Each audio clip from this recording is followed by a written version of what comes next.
now look at the definition of those lines. The farther away your light source, the more defined your lines become. And the closer the light source, the more diffused they become. Can we do that again so we can see the reflection over here too? Wait, what? Oh, if you could just do it again so we could see on here. That'd be awesome. Yeah. Can you guys see it? I don't know if you can really Yeah. see. Okay, so you notice just the edges, how if I go closer, the edges get softer. And if you're farther, although this light power is going down, the diffusion the lines get more defined. And that's something that a lot of people get confused about. If they're trying to make a defined pattern on the wall, you need to do two things. Either you've got to move this closer to your wall, which is not always practical because your subject's going to be there, or move the light source further from your gobo. So if I pull my light source way back, probably a flash would be better for this. I'm trying to make this so we can see it live. If I pull it way back, I'll have really defined lines. And that's kind of what Russ was going for. He wanted a real defined square. So he needed to pull the actual shape, the square shape, further from the light source, which he couldn't really do because it was attached to the front of the thing. But when it's closer, your lines become soft, and there's not much you can do about that.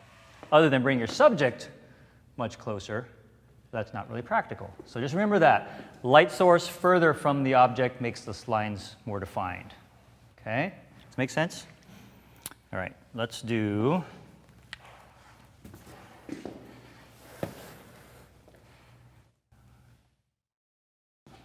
You can just hold that over here. We'll just do something like that.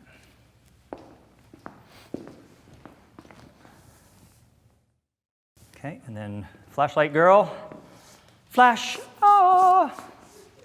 Flash and reflector will have a fight after my program. Step on the side. All right, so we're just basically casting a little bit of shadowy stuff over this. I'm gonna scooch over this way just a little bit. Over there. Okay, onto the background.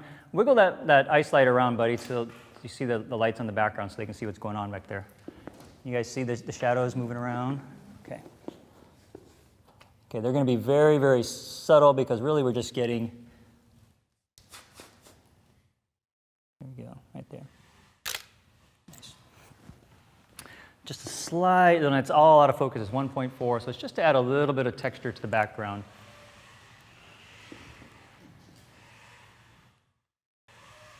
They're a little bit hot, so I'm going to go down just a little bit.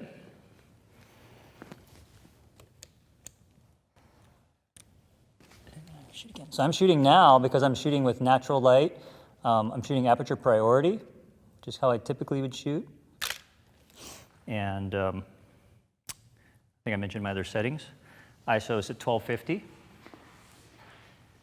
I could probably shoot, my shutter speed's pretty decent here.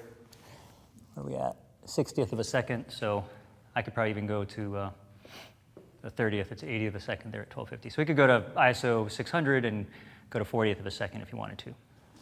Okay, so we have some nice little, just some dappling in the background.